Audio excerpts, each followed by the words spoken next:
দর্শক, আমরা এরই মধ্যে দেখেছি সকাল থেকে জামায়াতের আমির ভোট দিয়েছেন এবং বিভিন্ন কেন্দ্রতে আমরা দেখতে পেয়েছি এনসিপির যে নেতারা রয়েছেন তারাও ভোট দিয়েছেন।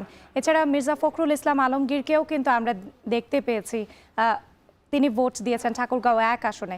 এখন আমরা একটু অভ্রর সঙ্গে যুক্ত হতে চাই। অভ্র, আপনার কাছে মিরপুরের কি তথ্য রয়েছে? মিরপুরের চিত্র কেমন দেখছেন? ভোট কেন্দ্রগুলোতে ভোটের উপস্থিতি কেমন? সামনে অবস্থান করছিলাম, এখন কেন্দ্রের ভিতরে আছি মিরপুরে। এই পুরো সময় জুড়ে কিন্তু আমি লক্ষ্য করেছি যে এই পুরো জায়গা জুড়ে কিন্তু হচ্ছে যারা অপেক্ষা করছিলেন তারা কিন্তু হাসি মুখে প্রবেশ করেছেন এবং প্রবেশ করে কিন্তু এখান থেকে বের হয়েছেন। এই পুরো জায়গা জুড়ে কিন্তু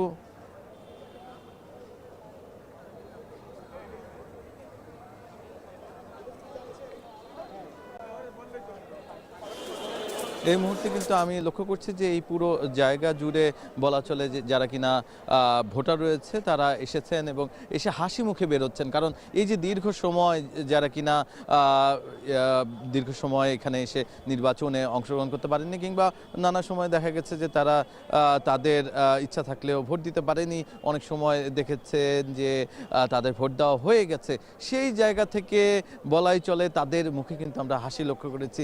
এই মিরপুরে আমি আছি, মিরপুরে কিছুক্ষণ আগেই কিন্তু ডক্টর শফিকুর রহমান জামায়াত ইসলামীর আমির তিনি কিন্তু ভোট দিয়েছেন এবং তিনি তার জায়গা থেকে বলেছেন যে আজকের দিনের জন্য এই দেশবাসী অপেক্ষা করছিল। আজকের দিন কিন্তু দীর্ঘ সময়ের পর এই জনগণ পেয়েছে। জুলাইয়ের আকাঙ্ক্ষার কথা কিন্তু তিনি তার বক্তব্যে বারবার তুলে ধরেছেন এবং বলেছেন যে শান্তিপূর্ণ নির্বাচনের মাধ্যমে জনগণ কিন্তু রায় দিবে যে বাংলাদেশের মানুষ আদতে কোন সরকারকে বেছে নেয়, সেই রায়ের জন্যই কিন্তু অপেক্ষা করতে হবে। আর বলেছেন যে ছোটোখাটো অপ্রীতিকর ঘটনা জামায়াত ইসলামী মেনে নিলেও বড় ধরনের কোনো যদি কারচুপি করার চেষ্টা করা হয় কিংবা অসঙ্গতি চোখে পড়ে তাহলে কিন্তু সেই ক্ষেত্রে জামায়াত ইসলামী এর প্রতিবাদ করবেই। তার পাশাপাশি জনগণকে কিন্তু আহ্বান জানিয়েছেন যে তারা যেন শুধু ভোট দিয়ে নয় বরঞ্চ ফলাফল বুঝে নিয়ে যেন তারা বাড়ি ফিরেন, সেই ব্যাপারেও কিন্তু বলেছেন। এছাড়া আমরা এই মণিপুর উচ্চ বিদ্যালয় যেটি রয়েছে সেখানে এসে যখন আমরা এসেছি তখন থেকেই কিন্তু লম্বা যেই সিরিয়াল লাইন সেটি কিন্তু আমরা দেখতে পেয়েছি। এর পরপরই কিন্তু যখন ৯টা বাজে তারপর থেকে কিন্তু এই ভিড়টা আরেকটু বাড়া শুরু হয়, বিশেষ করে যারা পরিবার পরিজন নিয়ে এসেছেন তারা কিন্তু এই আসনে আমরা দেখেছি যে তার শিশু থেকে শুরু করে প্রবীণ সদস্য সবাই কিন্তু একসাথে আসছেন। এছাড়াও যদি বলতেই হয় যে এই আসনের যদি ভোটার সংখ্যাটা বলি আপনাকে যে ৩.৫ লাখের কিন্তু কিছুটা বেশি ভোটার রয়েছে এখানে, যার কারণে বিভিন্ন কেন্দ্রে কেন্দ্রে গিয়ে কিন্তু জামায়াত ইসলামীর আমির ঘুরে দেখার কথা রয়েছে।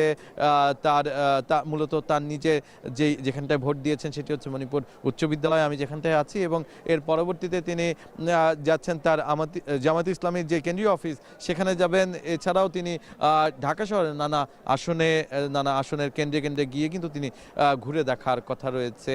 আজকের ভোটের যেই অবস্থা সেটি কিন্তু তিনি ঘুরে ঘুরে দেখবেন। এই ছিল আমার কাছে হাই স্কুল কেন্দ্রের খবর জানাচ্ছিলেন শাহাদাত অভ্র।